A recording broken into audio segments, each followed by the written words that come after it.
the chair of NAC to be able to give us the briefing. Waziri, karibu.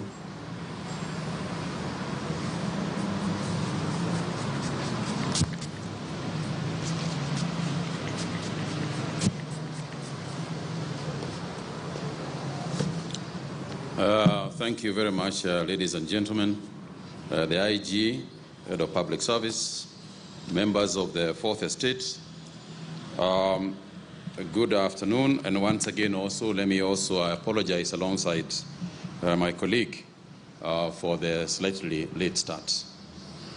Fellow Kenyans, the number of cases of COVID-19 has in the recent days risen sharply countrywide, signaling an urgent need to review and emphasize some of the mitigating measures put in place at the end of June of this year. Recent data from hotspot counties in Nyanza and Western region show that if we stick to measures that we give, it is possible for us to see a decrease in the number of severe cases. However, we are observing an increase in cases in other counties, including Kiambu, Kajiado, Lamu, Makueni, Murang'a, Nairobi, Nyandarua, Taita Taveta, and for the first time also, Tana River County. This observation is consistent with the projections of increased spread of COVID-19 in the month of July and August, associated with the more transmissible Delta variant becoming the dominant strain in our country. This morning, the National Emergency and Response Committee on Coronavirus held a meeting to review the obtaining situation on COVID-19.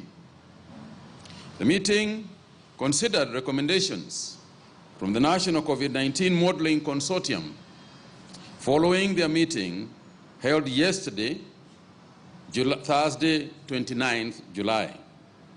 In view of these developments, NAC wishes to emphasize some of the presidential directives which are still in place and some new ideas.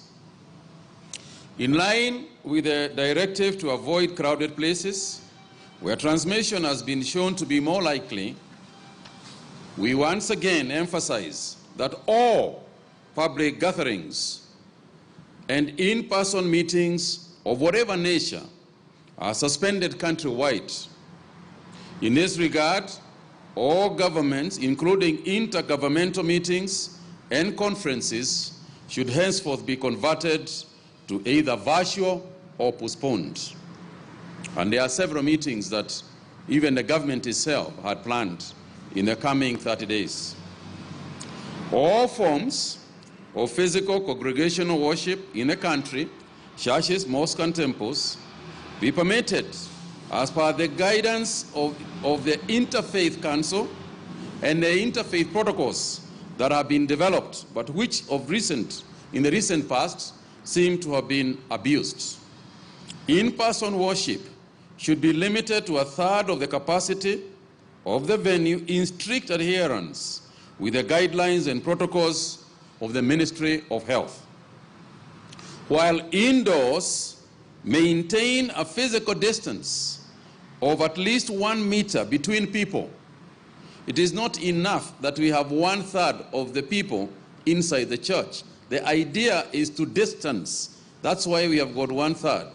So there should be at least 1 meter between people. All restaurants and eateries to ensure that they operate in strict adherence to the protocols provided by the Ministry of Health. Again, there seems to have been a move backwards as far as that particular measure is concerned. There will be strict adherence to the measures. The hours of the ongoing national curfew to continue across the country from 10 p.m. and 4 a.m. This applies now to the counties in the Lake region as well. All employers, including public and private sector, government offices, business and companies, be directed to allow employees to work from home, with the exception of employees working in critical or essential services until further notice. All healthcare workers are directed to use the recently revised Ministry of Health national guidelines for case management of suspected or confirmed cases of COVID-19. Members of the public are strongly advised against self-medicating and the use of over-the-counter medicines for treatment of respiratory tract infections, and to seek medical attention from qualified healthcare workers. We have lost a few individuals as a result of not following this particular measure. We continue to implore all Kenyans, including those who have received the COVID-19 vaccines, not to let their guard down, and urge them to avoid unnecessary movements and gatherings, employ physical distancing, observe strict hand hygiene, and the proper passionate use of face masks both indoors and outdoors. Recent reports globally indicate that even persons who have been vaccinated can contact the virus. The difference is that those who have been vaccinated are getting the disease but with less severity. So it is advised that whether you have been vaccinated or not vaccinated, that you observe the rules as have been spelled out. As the government continues to make every effort to avail vaccines, we strongly encourage Kenyans to get vaccinated against COVID-19, as will be guided from time to time. The vaccines that we are expecting in the next week or two will follow the same pattern that we had before: the above 58s, persons with comorbidities, individuals who are frontline workers, and so on and so forth. The committee also noted with concern the weak link in the fight against the pandemic is a non-compliance of individuals to containment measures and protocols and enforcement of the same. The committee therefore urges every Kenyan to take individual responsibility and be part of the solution. And today, what we would like to urge is that every stakeholder, every institution, to bring in their own areas the theme of be part of the solution. Do not be part of the problem. Be part of the solution. As individuals, we must ask ourselves whether our behavior is contributing to the solution or our behavior is contributing to the problem. We continue to emphasize that it is not possible for police to police every individual individually. And therefore, where there has been success elsewhere, where there has been success globally in maintaining and containing this virus, it is because individuals have taken up upon themselves to be part of the solution rather than part of the problem. Further, the committee noted that the response to COVID-19 is not just a health matter, and has encouraged all sectors to get involved, and specific sector leads in government and private sector to engage their respective stakeholders in defining the enforcement measures required.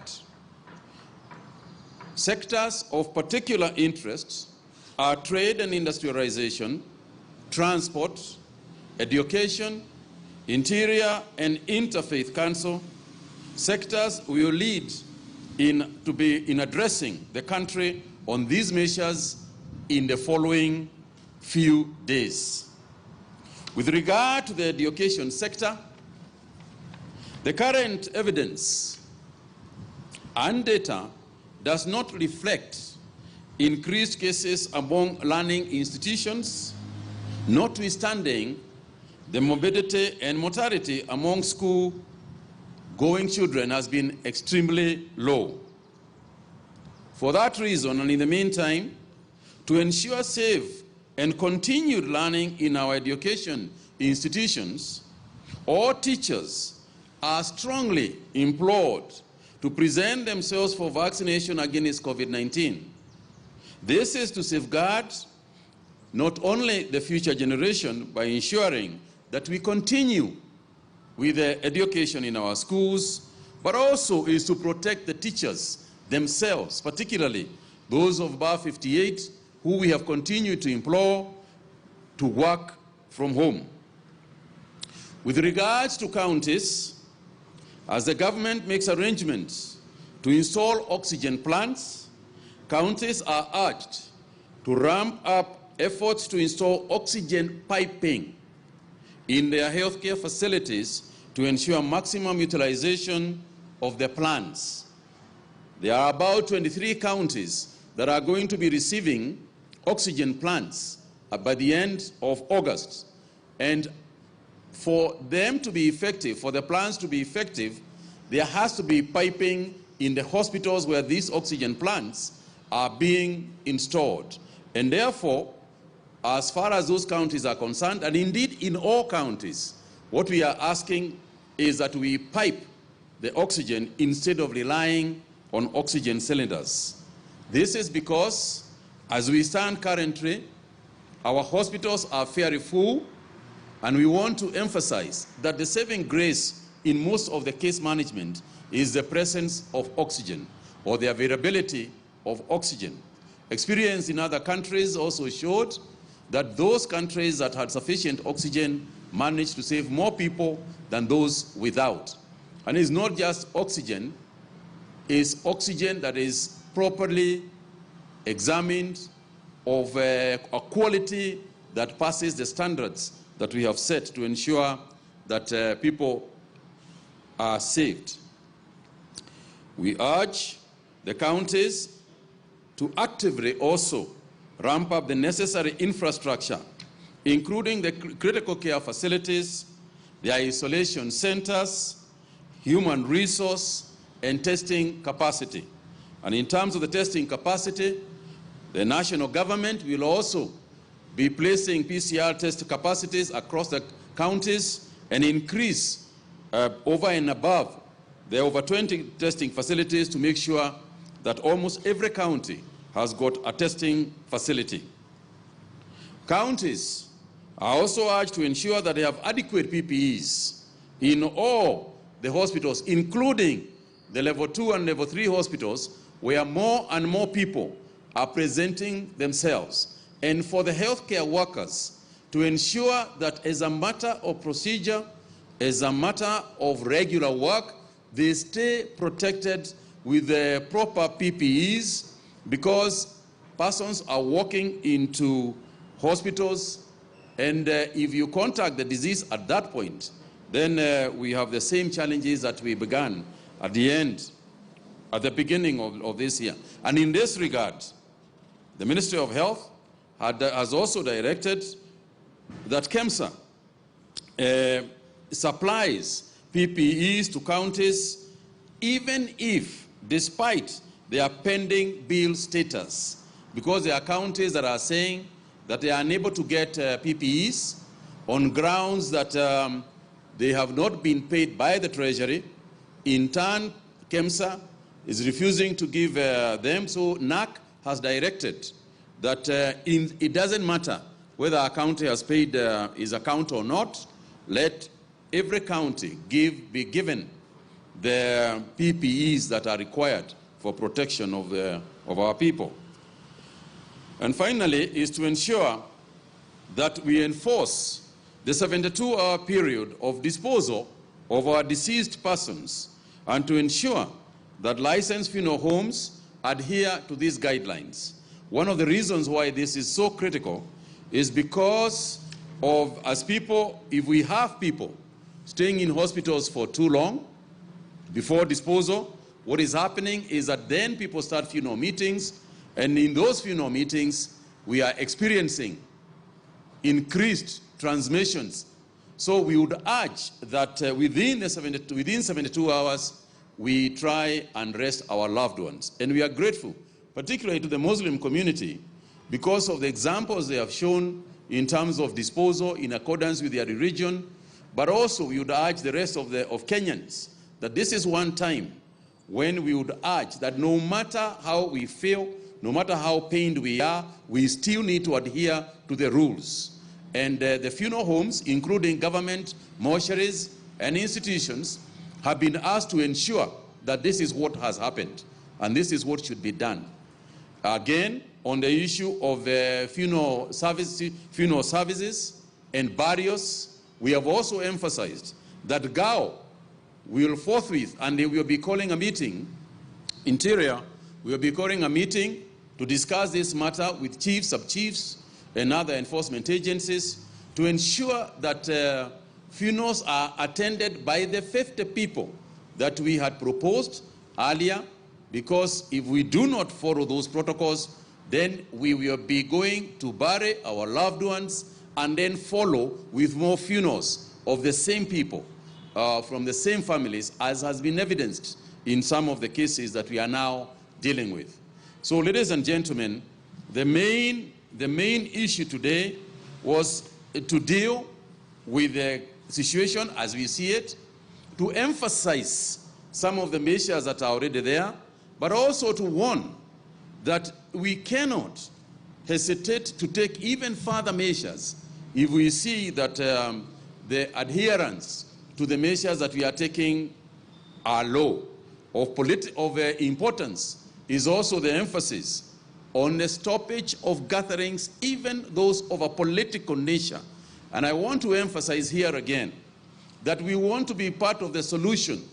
And we are asking those in politics, those practicing political meetings, to be part of the solution instead of creating epicenters of spreading of the disease.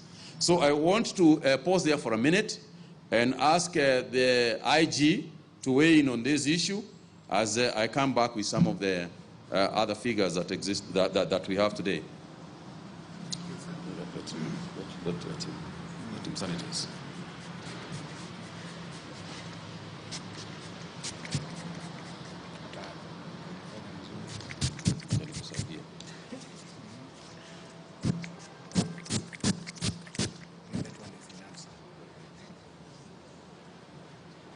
Thank you, CS. Mine is directions and instructions, which I want to give today to all the commanders and police officers of National Police Service across the country on 2 directions and instructions. All the protocols, CS Mutahi Kagwe has highlighted them. The National Police Service is to enforce that all these protocols are complied. And in that regard, I give instructions to all officers of the National Police Service with effect from today that all those protocols to be enforced and measures stepped up. We will take responsibility. Secondly, I'm asking all the members of public to cooperate with the police.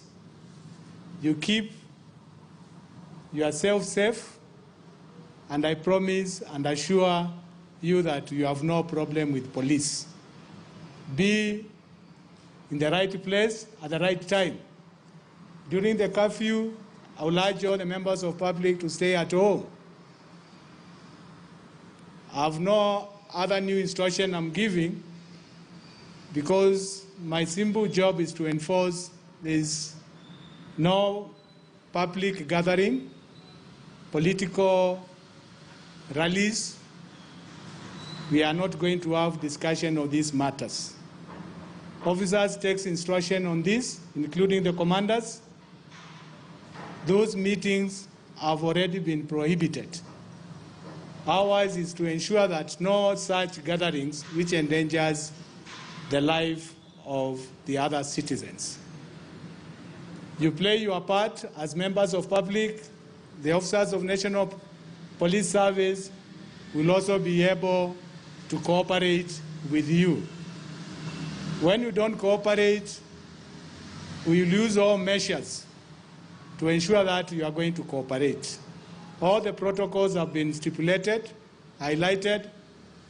The members of National Police Service is to enforce them. And I give direction to all commanders to ensure compliance of all those protocols. Asanteni sana.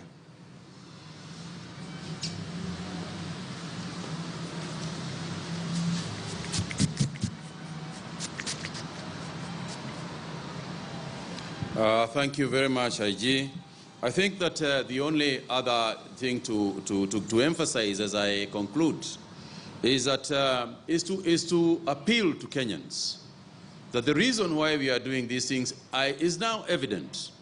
A while back, we did tell Kenyans that it is important for us to have facilities, ICU facilities, and other facilities within the counties. Today, the Nairobi hospitals are stretched to a limit.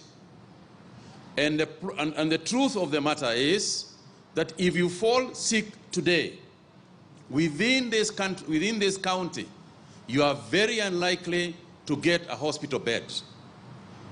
And it is good to call a spade instead of a big spoon, because the truth of the matter is that we are sitting between a difficult situation, we are sitting in difficult times, we are increasing the ICU capacity, we are increasing the ICU capacity in KU, in Kenyatta National Hospital. I am aware that Nairobi Hospital is also increasing its ICU capacity by some 20 beds. We are increasing by some 28 beds at KU. But the truth of the matter is that unless we can contain it at this level, unless we can stop the transmission right now, then it is possible that our health system is going to be overwhelmed. And when that happens, then you have got the scenes like you see in other countries. You saw it in India, where a person dies right in front of a hospital, and there is nothing that the doctors can do. So this is not scaring people. This is more to emphasize the need for each person to protect him or herself. We need to protect ourselves. Because, as I said, you cannot afford to be taken to a hospital where there is no capacity to take care of you. And as we speak, some 400, and nearly 450 patients are on oxygen. They are on oxygen, directly on oxygen. And that is not including the 175 patients who are in ICUs. And as you know, most hospitals don't have that much capacity for ICUs. We have got 1,432 patients across the country who are now hospitalized, and that is not including the nearly 4,000 who are in home-based care. And as for the home-based care people, we are also saying, just because you are being treated at home does not mean that you do not need to check with the doctors and constant supervision to ensure that you continue to be safe. There are some people who deteriorate when they are at home, so those observing them need to make sure that the minute you see a person who is on home-based care begin to cough more or to get a bit sicker, then it is important for them to be taken to hospital immediately. Our positivity rate continues to be high. Today, as you know, yesterday we had over 14%. Today, we still have over 13% in terms of positivity rate. And those are high numbers, because what you are saying is that in every 100 people, 13 people are infected. And therefore, we continue to urge our people, all Kenyans, to be careful. And when you say 13 people, that's an average. So when you take an average, it means there are some counties that are very, very low and some counties that are very, very high. The document that the media is going to be given includes the positivity rates in terms of county by county. And some counties have got a high positivity rate, particularly the county that we are currently in. So we would like to urge care, and I keep on saying, let's be part of the solution, not part of the problem. I repeat what we said in this same place sometime last year. Let's never, ever, ever think that we can treat this disease normally. I thank you.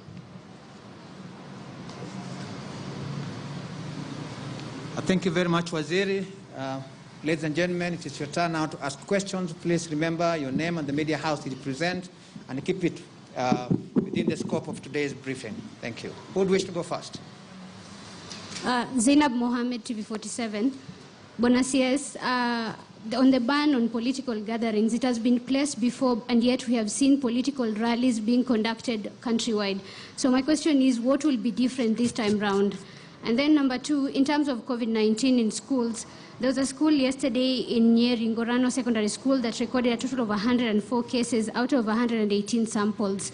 What will the ministry do to ensure that our kids are safe in school now that they're all back in school? Thank you.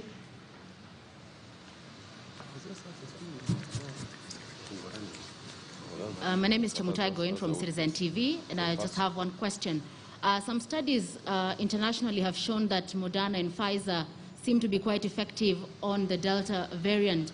And we wanted to know whether, as Kenya, it's part of the consideration in terms of dealing with the virus, and whether we can adopt the mix and match approach. And if we are to do that, is there an order in which the vaccine will be administered? Because some studies have shown that you start with AstraZeneca, then you go to Pfizer or Moderna. Thank you.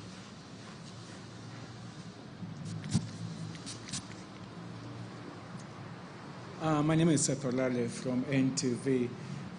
We have some people who got the first jab of the vaccine. They have been infected, and they're asking, even when they get back to negative, do they start all over again, or the first dose is just efficient for them?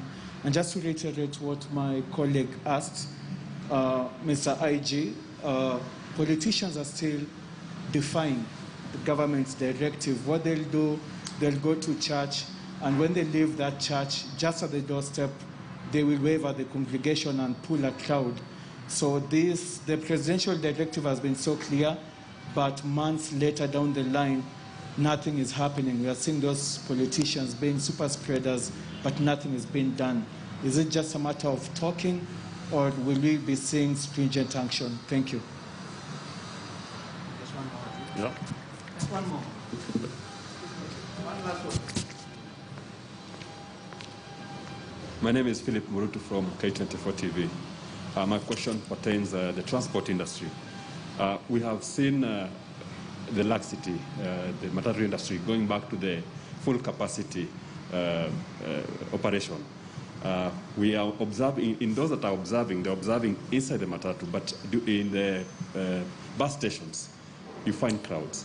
I don't know what is being done in regards to the transport industry. Thank you. Okay, thank you. Let me start with the last one by Philip on the issue of transport. As I said earlier, we want to start sectoral meetings in the next few days, starting from Monday. So the transport sector, we have been meeting under the guidance of the Transport Secretary, CS Macharia, as well as the stakeholders, the matatu industry, as well as the Ministry of Health officials, to determine what is it that we need to be doing in order to ensure that those people also stay safe, and the people being transported also stay safe. As I said, and I want to emphasize again, yes, you can be riding in a matatu, but the matatu conductors are the ones who are going to, they will emphasize that you wear a mask when you are within the matatu. But surely there is a limit to how much even the drivers and the matatu conductors can do in terms of emphasizing it. My advice to them would be that do not carry a passenger who is not wearing a mask. It's as simple as that, because if the police come and there is a passenger not wearing a mask, the person who is in problems is the matatu driver and the matatu conductor. But I will let them give you their position they'll be holding a press conference, I believe either on Monday or Tuesday, and they will give all the guidelines. They are already there, but each section, next week, there are several stakeholder meetings and stakeholder press conferences that are going to be held across the country to ensure that, we follow the law. Before I ask the IG to comment on the issues that you have raised, Seth, and also the issue of the super spreaders, because essentially that is what it is. It is super spreading. When you call a political gathering in a street where there are so many people and you can see the waving and what have you, it is just literally super spreading. And you know, by the way, and I have said this before, but I want to repeat it for whatever it is worth, that number one is that there is no point of carrying out all these rallies and then we just follow with all these deaths. And then when the deaths come, we go to the funerals and then follow with even more funerals. At the end of the day, it is the average Kenyan who is suffering. It is the average Kenyan who is going to have this problem. It is because of those kind of people that we have to take measures that may cost Kenyans jobs. It is because of those kind of people who are acting in a manner that will send you to hospital. And I guarantee you, when you are in a hospital bed, when you are looking for oxygen, they won't be there. They will not be there with you. You will be alone. You will be gasping for breath on your own. And no politician is going to be there at that time. In fact, the only government body you'll be thinking about is asking why the Ministry of Health is not giving you oxygen. Never mind that the Ministry of Health told you not to go so that you need oxygen. So please, please, if somebody is calling for a political gathering, why do you have to go? Why do you have to go? Is it a matter of collecting money? Then collect the money and go home. You don't have to listen. So, anyway. On the issue of mix and match, I am going to ask Dr. Kuria, who is here, to talk to the issue of Seth about the first jab, and also Moderna and Pfizer, and the second jab, and the issue of mix and match. And then we could ask the IG to have the last word on your question. Dr. Kuria.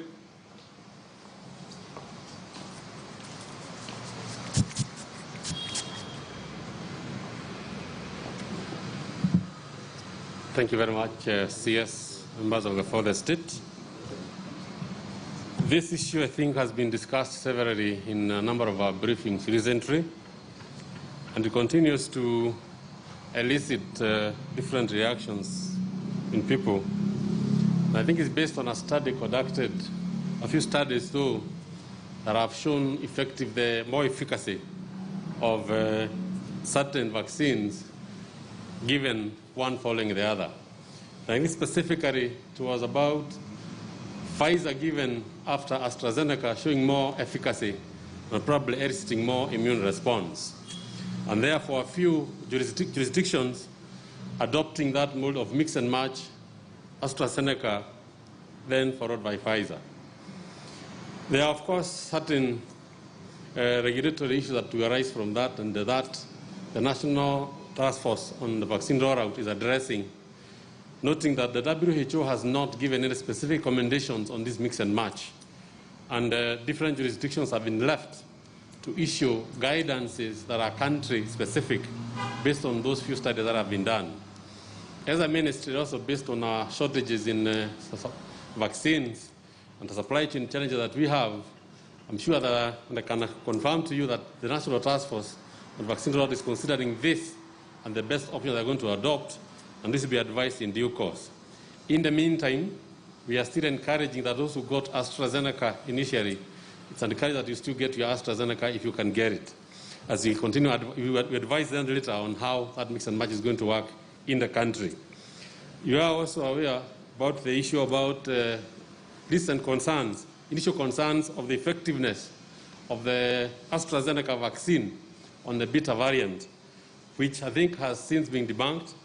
And the vaccines that we are using today, AstraZeneca, I think are active, are effective against other variants that we've identified here. I think we have notified earlier that all the variants are prevalent, are circulating in the country, the alpha, the beta, and the delta. Although, as we have advised earlier, the predominant variant right now is the delta variant. And whatever vaccine that we are using today is still effective against that delta variant. We continue, of course, studying our data, and we have introduced new case investigation forms so that we can look at whether we are getting any clients getting infected even after vaccination, which again, once analyzed, we look at how effective our vaccines have been against this infection. With the issue of getting a first jab and then getting infected, we still encourage that you get your next jab as scheduled so that you get your full immunity that's as prescribed and as justified by the manufacturers of these vaccines. Thank you. I think to be clear on that issue of vaccines, again, on the mix and match, I think to be clear also is the fact that we cannot start vaccinating people who have already been vaccinated with a new jab before we finish with the people who have not been vaccinated. So we will not be vaccinating anybody who has been fully vaccinated with AstraZeneca and now vaccinate the same people with Pfizer. So anybody who has gotten their 2 doses of AstraZeneca, we will not be getting the other doses of Johnson & Johnson or the Pfizer ones that are coming in. IG, please.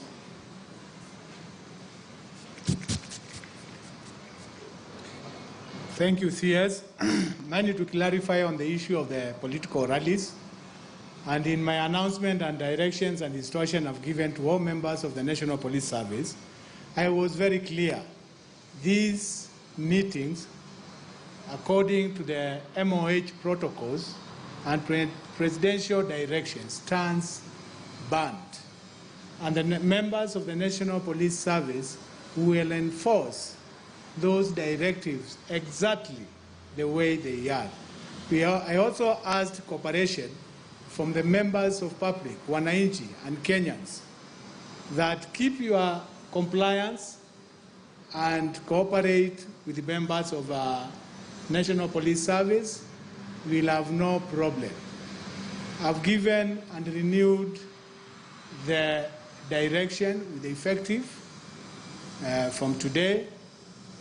I would like to see all those meetings, wherever they will attempt to take place, that are stopped. That is very clear, and we'll continue engaging with the members of public. And I advise, don't attend the meetings so that you also keep yourself safe. Keep yourself safe from the disease, and also keep yourself safe from any enforcement measures. And that will make the work of the two parties simple and easy to comply. It's a super spreader. Everybody is keen on this danger. And simply the members of National Police Service is to ensure that everybody keeps safe. Keep safe from not attending public gathering, political rallies, and we urge the organizers also to comply. I would not like to encourage a lot of discussion on this. It is just no.